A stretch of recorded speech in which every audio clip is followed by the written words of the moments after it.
Hi everyone, my name is Ryley and welcome back to the Jams and Tea channel, where we spin the jams and spill the tea. And today I'm back with another solo video, counting down my 10 favorite songs from another classic band, one that I've loved ever since I was a kid, Modest Mouse. Now, Modest Mouse are beloved by many, one of the most acclaimed and well-regarded and generally respected indie rock band as well, an absolute phenom of the late 90s, early 2000s, scrappier post-pavement sound. And one of those bands where I feel like everyone who discovered them at a particularly formative stage of life, like particularly in your teenage years, will develop inevitably a really strong connection to that music, particularly the early music from the first few records. And I can say that being one of those people as well. When I was 15 years old, I don't think any songwriter in the world meant more to me than Isaac Brock, except for maybe Conor Oberst. So that's giving you a bit of an idea of the demographic of music that I was targeted towards me when I was at that age.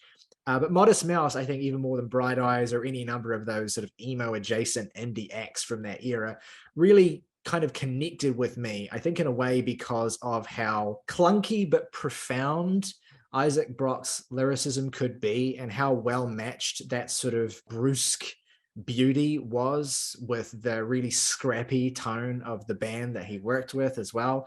Of course, primarily consisting of himself, drummer Jeremiah Green, and bassist Eric Judy.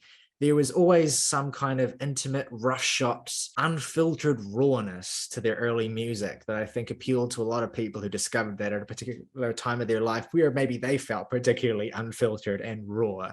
And Isaac has just always been able to really speak to that in a really powerful way, and sometimes a kind of childlike way, and then sometimes a really sort of mocking, parodic adult way. He's a really versatile lyricist, and I hope that the songs I've picked today will demonstrate that to some extent as well. And of course, with a band as multifaceted and with as many dozens, if not hundreds of great songs as Modest Mouse do, this is a nigh on impossible task, and I know that going in. I mean, that's kind of the fun of it, right? Is to really sit down and evaluate what songs mean the most to you and see how much they stack up to the general canon or the fan favorites or those sorts of things. And I think my list has a pretty good balance of fan favorites and ones that mean a little bit more to me than maybe they mean to most people. Although I doubt there's any, if you're a super heavy-headed Modest Mouse fan out there, I doubt there'll be anything on here that will surprise you too much, but we'll see. It was a really brutal list to nail down. I'm fairly happy with it now, as happy as one can be. I might feel completely differently tomorrow for all I know, but here we are, the 10 best Modest Mouse songs. Let's start from number 10. Gravity Rides Everything, from the Moon and Antarctica. This feels like the best place to start because this was in many ways, I think, the first Modest Mouse song that I really ever fell in love with. The Moon and Antarctica was the first Modest Mouse album I ever heard. It still means a great deal to me. I still think of it as one of their twin masterpieces, along with the other record they put out in the year 2000, Building Nothing Out of Something. Trust me, we'll get to that one. The Moon and Antarctica represents a kind of refinement somewhat from the really scrappy, garagey early sound of their first two records, but not quite to the extent where they had fully pivoted into a more mainstream, accessible, colorful sound, which they would do on 2004's Good News for People Who Love Bad News. The Moon and Antarctica is kind of a sweet spot album where you get the kind of raw ambition and musical variety that you would expect from a band evolving in this period the way that Modest Mouse were, but you also get some of that incredibly heartfelt songwriting, some of that incredibly wide-eyed, mouth agape songwriting that comes from someone like Isaac Brock, who is trying to channel all these broad and grandiose themes about, you know, being in your 20s and growing up and kind of trying to filter that through the grandiosity of the moon, the endless ice continents. It's a record that finds a kinship in the brutality and vastness of nature with the kind of brutality and emptiness and unknowability of yourself, really, when you're at a certain age, trying to figure out who you are, what your identity is. And that's one of the things I love so much about the Moon and Antarctica, is that even if you don't quite pick up explicitly on how it's doing that on a moment-to-moment basis, it can still affect you and make you feel things on that level that it might take you years to fully unpack. Gravity Rides Everything is not necessarily one of the most beloved songs on this record. It's definitely, I think, overshadowed by the two songs either side of it, the opening track, Third Planet, and the incandescent Dark Center of the Universe. And by comparison, Gravity Rides Everything is a much lighter, gentler, friendlier song that has this really lovely bouncing melody, and it has these really strange but also really beguiling kind of reversed drumstick clacking sounds that I really absolutely love, with this lovely acoustic guitar tone as well that's just kind of giving the song this real continuous pulse. And Isaac's vocals are just sort of stretching and crooning across the soundscape as well. He sounds genuinely excited and optimistic and kind of in love with the beauty of love and of the world, and being in a really positive place mentally, coming off the back of the sheer sort of awe of Third Planet as well. It's a really lovely and wonderful moment that I think as a teenager really took me by surprise, coming from a band like Modest Mouse, where I was expecting unfiltered and unrelenting angst to a certain extent, but here was this song that just allowed itself to indulge in beauty and allowed itself to just make you feel genuinely warm and safe and pleasant. And it's a dynamic that the album needs. It's a dynamic the album does return to as well on different tracks, but it really catches you off guard here, I think. And it's one of those moments when you're hearing that record, whether it's for the first time or whether it's for the 15th, that really sinks into you how personal this album can be, how intimate, how special it can be, how easy it is to emotionally connect with this album. Maybe more so than any other Modest Mouse album, it's hard to say. But for me, Gravity Rides Everything sums that up beautifully, and it is one of my favorite Modest Mouse songs for that reason. Number 9, Ocean Breathes Salty, from Good News for People Who Love Bad News. You know, I knew I wanted to put one song from this album on this list, but I actually did struggle with which one. I'm not particularly hot on this album. I think that Modest Mouse fans tend to be generally a little bit split on it. Some people kind of love the pivot. In some ways friendly, but also in some ways really kind of ambitious and new for Modest Mouse. And I think other people just sort of find it alienating how much their sound has changed by this point, how kind of goofy and silly Isaac can be in ways that maybe feel a little bit too far removed from some of the more hard-on-sleeve aspects of their earlier records. But I do like the irreverence and the silliness of the 2000s Modest Mouse records to a certain extent. And I think that Ocean Breathes Salty is a great song to pick as being emblematic of both the strengths and the things that made these records of Modest Mouse's unique in this era, but also retaining some of the spirits and lightness and also just kind of emotion and all these sorts of things that make Modest Mouse such a great and multifaceted band. I think that Ocean Breathes Salty is kind of the best example of the more sort of jaunty and upbeat sound that Good News is going for as a record. A sound which it does, I think, have diminishing returns on terms of how well it succeeds as well. Some songs do that really well, like this one, and then other songs, well, don't do it quite as well. Ocean Breathes Salty, though, it has fantastic guitar tones. It just has a really kind of immediately immersive sound as soon as it comes in as well, especially off the back of The World at Large, which is a kind of more slow-building, moody, morose piece, and then Float On, of course, which is their big single. And Ocean Breathes Salty has got to kind of maintain that momentum, and it really does a great job of that as well. Isaac's silly and all over the place, and he has this really funny and sort of like off-kilter refrains. That is that, this is this, tell me what you want, I'll tell you what you get away from me. These little cheeky bits of humor that catch you off guard as well, when he kind of slips in a more sort of disarming and kind of pointed and barbed wired line like, you wasted life, why wouldn't you waste death? Like, it's a song that I think has a lot to enjoy and a lot to take away from it in terms of how diverse Modest Mouse could be and were really wanting to be with their sound in this particular era. And so it's one of those songs that I do keep coming back to, even if it wasn't always one of my absolute favorites. I think it's one of the ones that stood the test of the time best. And if you were wanting to get a taste of this particular record without committing to it, which is something that I would understand wanting to do for any Modest Mouse record because they are long albums, this would be the song I would recommend. Number 8, Little Motel, from We Were Dead Before the Ship Even Sank. You know, I've already forecasted that I only put one song from Good News on this list, and I'll say as well, I only have one song from We Were Dead on this list. I mean, come on, it's really hard to not just populate this list exclusively with early period stuff. But what I will say, to further emphasize my point here, is that I actually think that We Were Dead is a really underrated record. I really have a really strong fondness for this album. Of course, it's not quite on the level of the stuff they were putting out between 96 and 2000, but man, it is the next best thing after that, to be honest. I think this record, in terms of its concept, in terms of its conceit, in terms of its general upgrade of the sound that we started to get on Good News, as well, of course, as the high-profile inclusion of Johnny Marr within the band's lineup on this, you just got a record that felt a little bit more fleshed out and more holistic in terms of what it was going for and what it was trying to be, as well as a record I think took some of the ambition and some of the songwriting on Good News to new heights. I mean, you have songs like Parting of the Sensory and songs like Spitting Venom as well, which go to these incredible, tense, fiery, but also beautiful places for this band that you could never have envisioned before this point, and that they pull off astronomically well.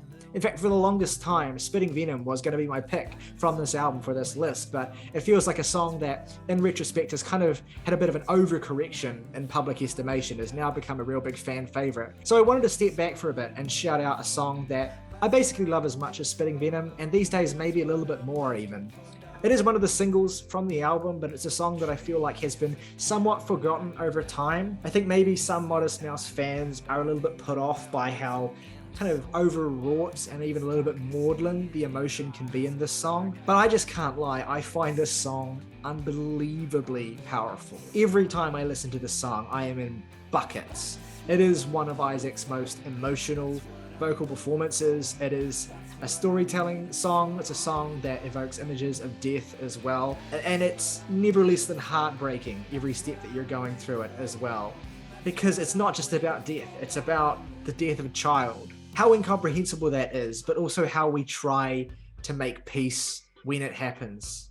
You know, how do you go about moving on from something like that? And sometimes it's not possible. Sometimes it can feel impossible, and sometimes you can never really get there. Now, I don't know what kind of loss Isaac's experienced. I don't even know if that's exactly what he intends the song to be about, but certainly with the central visual metaphor of the little motel and the way that it's spoken about, that to me seems like the obvious takeaway. But it's not just what Isaac sings in this song. It's the band themselves who really turn things up. Like I said earlier, some people would describe it as maudlin, some people would describe it as over the top, but I think what really sells it is the guitar soloing. I don't know whether this is Isaac or whether this is Johnny Marr, in fact, but it's this really kind of screamy, scrouchy, sort of pained sound that gets wrung out of the guitar within the solo. And you know, you don't often associate solos with Modest Mouse. Maybe I can think of one song that stands out that we will get to very shortly, but for the most part, you don't really think of Modest Mouse as a solos band, and yet the solo in Little Motel is utterly heart-rending. It just tears away at you, especially when you think about it in tandem with the lyrics, and the just incredibly heartbreaking music video as well is really tough. And especially if you've experienced a grief not unlike the sort of grief that Isaac sings about in this song, it's one that's hard to shake off, so I can't recommend it enough. It is, for me, the standout moment on their most underrated album. Number 7, Other People's Lives, from Building Nothing Out of Something. Building Nothing Out of Something. Where to begin with an album like this? I mean, it is my favorite Modest Mouse record, and yet it's not really even a record proper. It is a B-sides collection, and yet it is the greatest B-sides collection ever released, at least certainly that I've heard. And it contains a vast number of their greatest songs. I had to restrain myself in not populating this video exclusively, or at least like 60% with songs from this amazing 10 out of 10 record. So I have restrained myself. I'm actually only going to mention 2 in this list proper. And the first of those is the closing track, Other People's Lives. You know, I described Modest Mouse earlier as kind of arriving out of a sort of post-Pavement era, essentially, even though Pavement were, of course, still around. But I mean, a song like this in particular really evokes like Wowie Zowie, sort of Crooked Rain era Pavement, and the way that it kind of like sort of just goes on and on and on and sort of rides and rings out these kind of squelching, torn apart guitar tones. Bit of Dinosaur Jr. in there as well, I think. And it's just so snarky and so ridiculously juvenile, but also so kind of captivating in a strange way as well. It's a really affecting and unusual closer for an admittedly unusual and bonkers record that hangs together surprisingly well for what it is. But this is a song that I've just always come back to over the years. I just love how bleeding and raw and wrong and just kind of torn apart the guitar sounds. It's almost like it's being deconstructed in real time, and just kind of you're getting these reverberations of it, these death rattles essentially. Like, I know I'm describing it really over the top, but that's kind of just how it feels.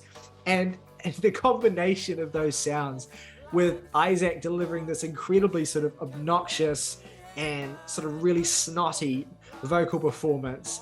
It's not like, you don't typically associate Modest Mouse with emo, certainly not the emo of the era. But to me, they are an emo, or they were in this era, an emo band. And that kind of snotty, braggadocious energy as well, combined with that sort of like tossed off refrain of other people's lives are much more interesting because they ain't mine. It really makes you connect with a certain mindset that if you're anything like me, or anything like presumably Isaac, you really did feel at a certain point in your life as well. And it's not poetic. It's not refined, it's not anything tasteful, really. It's just making noise, and it's a glorious noise, and it's one of my favorite noises the band have ever made. Number 6, Cowboy Dan and Trailer Trash from the Lonesome Crowder West. Okay, I'm cheating here. I am putting these two songs as one position on this list, and I'm doing that because this will surprise some of you. This is my only inclusion from the Lonesome Crowder West on this list proper.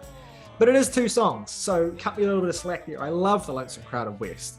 I mean, for a long time, that was my favorite Modest Mouse record. And there's so many iconic songs on it. And it was really, really brutal deciding what to include for the purposes of this list without, needlessly leaving off anything that I love.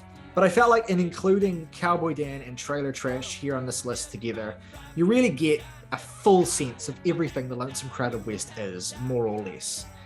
All of the sorts of characters that record details, the kinds of episodes of sort of suburban ennui, but also the kind of encroaching industrialization of small town America, small town world, really. The sense of impending doom that you feel in a landscape that's quickly changing and degrading and falling apart and becoming brick-topped and overlaid with something foreign. These songs both speak to different sides of that experience. I mean, Cowboy Dan speaks to the disillusionment and the frustration of the older generations as well, who feel entirely powerless and without even the energy to really resist, to the point where, Cowboy Dan famously drives to the desert, fires his gun into the sky, but all that he's left to do after that is stand in the grass and breathe and try and recapture the energy that he's just expounded.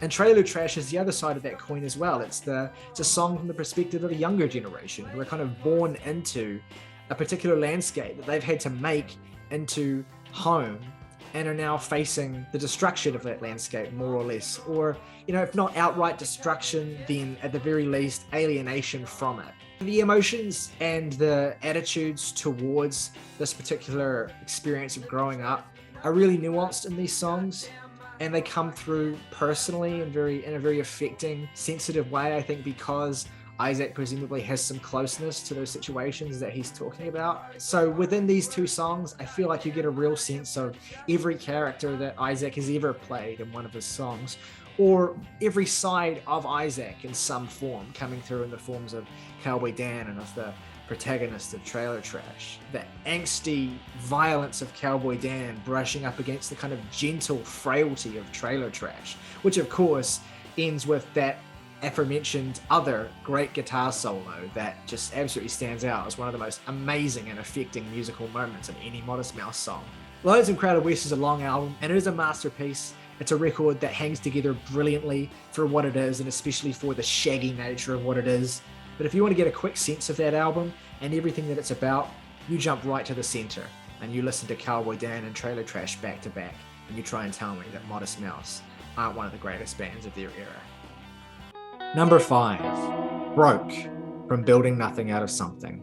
Yeah, we're back again already to my favorite Modest Mouse album, and it was absolutely devastating trying to pick a favorite song on this record. I was tossing up between Baby Blue Sedan, between Interstate 8, between Sleepwalking, and I eventually settled on Broke, the third song on this album, the kind of last song in an opening trilogy of basically perfect songs, and to me, one of the saddest sounding indie rock songs ever. I mean, Modest Mouse have plenty of sad songs lyrically, and plenty of songs that just really kind of hit you in that melancholic space and just wallow in that with you. But I don't think for me that any Modest Mouse song really does that with as much of a kind of heart-tugging pain as Broke does. I mean, that just haunting guitar tone is completely inescapable. And like on so many songs in this era as well, Isaac really sounds defeated. And that's one of the core things that comes across in Building Nothing Out of Something, is how kind of hollow and not quite lifeless, but just sort of hopeless Isaac sounds, in the way that he kind of pleads in his vocals. He almost yelps at certain points. It's a really strange and affecting sound. And Broke is a track where he really leans into that aspect of his voice. And the way that the song kind of just meanders and drifts and lets him kind of feel sorry for himself up to a certain point when he just kind of loses the words to communicate how he feels, and eventually just descends into wordless O's as the band ramps up to this kind of standstill climax. It reminds me a little bit of the Dismemberment Plan, actually, in certain ways as well. Another band, I think, that will really appeal to people who find a lot of power and emotion in this era of Modest Mouse. Broke is a song that has always been there for me in my lowest moments. I mean, like so many of the songs on this list have. But in its brevity, as well as in the fact that it's so surrounded by masterpiece tracks that just leap out maybe a little bit more than this one does on that record, I think it deserves its shine, and I'm definitely willing to call it my current favorite on that album. Number 4, Dramamine, from This Is a Long Drive for Someone with Nothing to Think About. I bet some of you Modest Mouse fans were wondering when I was going to get to any song off of their debut album, which I think most people generally agree is a great record that was really superseded by the higher highs of the 2 records that followed it. But I also know an equal number of Modest Mouse fans who do consider this their magnum opus, and I completely understand why as well. I mean, it opens with one of the greatest, the single greatest opening tracks of all time. One of the most definitive indie rock songs of all time, Dramamine. And I have to say, it genuinely pains me that I haven't been able to put this higher on my list. I get that it's personal preference, and I'm sure you'll all understand that, and I'm sure you'll all understand when I talk about the songs I put above it, why they're there. But Dramamine is such a perfect song in every single way. It's a song that, like, American Football's Never Meant, for instance, or the Beach Boys' Wouldn't It Be Nice, or Radiohead's Fake Plastic Trees. I mean, it's a song that just feels like it is a perfect example of what it is. It is a perfect emotional and musical template for a whole generation to pilfer and launder from and to ceaselessly find inspiration within. It introduces an iconic guitar tone, as well as iconic guitar melodies, an iconic voice in Isaac Brock, and iconic lyrics and some of his most affecting sentiments. Everything about this song is Modest Mouse distilled and perfect. And if you haven't heard any Modest Mouse at all, and you wanted to get a taster with one song, Dramamine would be the song I recommend without a heartbeat. Because it is one of those songs that has made it through to so many people, that has cut through the entire zeitgeist of the era and has become one of its standards. It's a perfect song. It's a song about, it's a song about being in transit. It's a song about using drugs, essentially, to survive an empty experience, essentially, to give yourself life, to make it through a long drive, whether that long drive is a real, actual, tangible commute across the endless desert plains of America, or whether it is some kind of metaphorical journey that you're undertaking as you grow up as well. Traveling, swallowing Dramamine is something that we've all done, whether literally or metaphorically. We've all had to make our own way and find our own way to survive and find our own way to keep our sanity. And Modest Mouse, for me as a teenager, for me now as an adult, for anyone who finds that connection with them, that's the role they serve too. And that's their greatest strength. That's why Dramamine is widely regarded as their greatest song. But there are still 3 more yet. And number 3 on my list is The Stars Are Projectors from the Moon in Antarctica. This is in a lot of ways the most ambitious Modest Mouse song. It's not quite the longest one, but it is probably the one that has the most moving parts within it, the most interesting developments to its musical progression as well. I mean, Spitting Venom is up there too, but I think that The Stars Are Projectors, in a lot of ways, sitting as the centerpiece of their best album of non-B-sides material anyway, in my opinion. It's kind of like the apotheosis of Modest Mouse in a strange way, if that's not too much of an over-the-top thing to say. It kind of feels like, musically, a lot of the things that they had experimented with building towards in longer songs like Teeth Like God's Shoeshine and Trucker's Atlas on their previous record kind of feel like they cohere most satisfyingly into a continuous and ambitious, rolling, almost progressive whole with this near 9-minute song at the heart of their 2000 album. The Stars Are Projectors also kind of feels like the high point of this sort of celestial analog for the sort of wonder and confusion and ugliness of growing into a kind of new world theme that I feel like that album sort of pursues in a lot of different ways as well at different points. You know, it of course has the famous right wing, left wing, chicken wing line on it as well, but it also has equally, you know, moments that are so starkly stunning and that reverberate throughout the entire song that it is.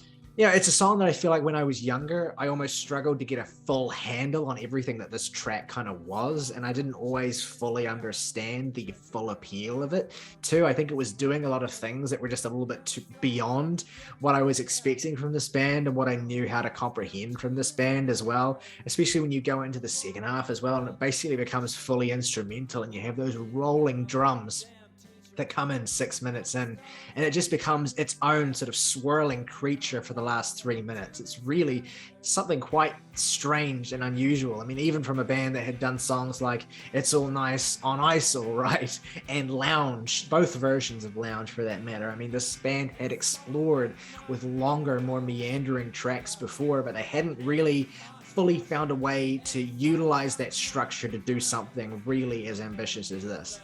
And it's one of the most impressive songs today. It's a song that always kind of floors me every single time I listen to the Moon in Antarctica. And every single time I listen to that album and get to this track, I have to kind of pause it afterwards and just take a minute to fully breathe as well. I mean, the rest of the album admittedly doesn't even really know what to do in the wake of that, but it still manages to find its footing. And I mean, if you are looking for a real album showstopper, a real example of Modest Mouse pulling out all the stops to really do something that seems almost beyond their grasp and beyond their ability until they just do it, then listen to The Stars Are Projectors. I mean, listen to the whole album, but really zero in on this track as well if you want a full example of how musically sophisticated, exciting, and powerful Modest Mouse can be.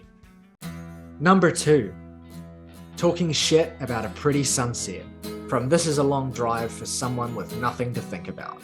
I know this is a big fan favorite, so it won't be maybe a huge surprise to see high up on a list like this. But I mean, for the longest time, I don't know that I really connected fully with this song as much as a lot of Modest Mouse fans do. I think, I guess for the longest amount of time, I felt that the kind of pleading, sort of simplistic lyricism was something that Isaac would communicate a bit more effectively and affectingly on Lonesome, Crowded West, and Building Nothing. But, you know, coming back to it to prepare for this video, all of that bullshit fell away. And I was really struck by how fragile this song is. You know, it sounds like escape. It sounds like the desire for escape. It sounds like the desire for escape in an environment or in a life that you've convinced yourself you don't deserve to escape, that you don't have the means to escape, even if you know what you would need to do. You know, the beautiful instrumental outro of this, which is one of the most just show-stopping musical moments in this entire band's catalog. I mean, it sounds like running away. It sounds like finding your footing. It sounds like catching the wind, essentially. And I don't know that there's any moment in Modest Mouse's discography that feels as freeing as that. And you know, it's something that makes Talking Shit About a Pretty Sunset such a show-stopping moment, such a stark moment on their debut album, such a moment that really grabs you and really, I think, throws you for an emotional loop. I think it's one of the greatest indie rock songs ever made, to be honest. I think I have to concede that at this point. And, you know, I've shed some tears this week listening to it, just listening to the sheer pain of it, listening to the sheer wistfulness of it as well, for someone who sounds so young, who sounds so squealing and squalling and, you know, a little bit indignant as well in their vocal delivery and style. But it feels real. It feels like a kind of ugly indignance, a kind of ugly selfishness, a kind of ugly, embarrassing mentality that few songwriters, I think, would have their guts to fully commit to without also coming across as just crass and sort of artless. I think Modest Mouse, I think that Isaac in particular, finds the balance there. And as a result of that, Talking Shit About a Pretty Sunset is one of their greatest songs. All right, we're almost there. But I mean, of course, I would be remiss without shouting out some honorable mentions. I will try not to just rattle off the entire discography. Here are 10 songs in particular that I was really gutted I couldn't include on the list proper. But my absolute number one Modest Mouse song, Night on the Sun. You know, not only is Night on the Sun my favorite Modest Mouse song, it's easily one of my 10 favorite songs of all time. I've heard this song a million times. I've heard the original, full, in my view, official 9-minute version that featured on the original EP. And I've heard the pointlessly shortened 7-minute version that features on the Everywhere in His Parlor Tricks EP as well. Either way you slice it, either way you take it, it is the pinnacle for me. And it goes beyond Modest Mouse as well. I mean, this is a song that just speaks to me deeply. It's a song that speaks to me at 12 years old, at 15 years old, at 19 years old, and here at 25 years old, all at once. It's a pathetic song as well, as I feel like a lot of those early Isaac Brock tracks are. Like, maybe they reach for profundity in some way as well, but it's in a kind of knowingly blunt way that feels poetic, but also feels just like mundane as well. The imagery in the song is quite stark and a little bit shocking as well. That continued refrain of freeze your blood and then stab it into me is something that takes, I think, a few listens to really get used to as well. But ultimately, it's almost as if sentiment is powerless in this song and kind of falls away. The way that Isaac sings, "You're hopelessly hopeless, I hope so for you." The way that his lines, deliveries at some of the ends of the verse just kind of bleed into or overlap with the beginning of the chorus. The way that words just feel so futile in communicating the sense of deep-seated emptiness, hopelessness, lack of belonging, lack of future, that ultimately words become pointless. And you get that amazing outro to the song where you just have the twinkling guitars for minutes on end, iterating and folding on top of each other and gently, slowly going out like stars. It's everything I could want a song to be. It feels like a lullaby as much as it feels like a scream somehow. At the same time, it does all of those things. It finds a way to embody every juvenile, every adolescent, every fully grown adult cheap emotion I've ever had and make it feel like the only feeling in the universe, which is how it feels when you're in the middle of it. And Night on the Sun is beautiful because when you're listening to it, you feel like the only person in the universe. It's a supremely isolating piece of music. And in its 9 minutes of isolation, in its 9 minutes that it pulls you into this dark, starlit night in the middle of nowhere, staring up at the moon and staring up at the stars and feeling your own insignificance and meaninglessness. And all of a sudden, all of the shit that led you to that point is irrelevant.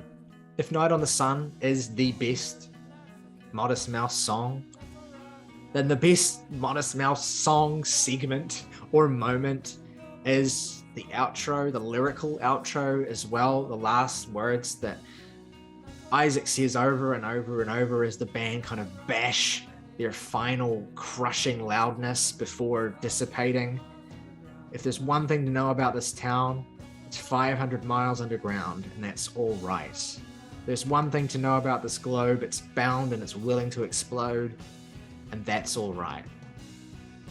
You know, Isaac has been so preoccupied, between record titles and song themes, at so many points coming back to cosmic imagery, coming back to stars and planets, and symbols that allow him to confront and even find comfort in his own insignificance.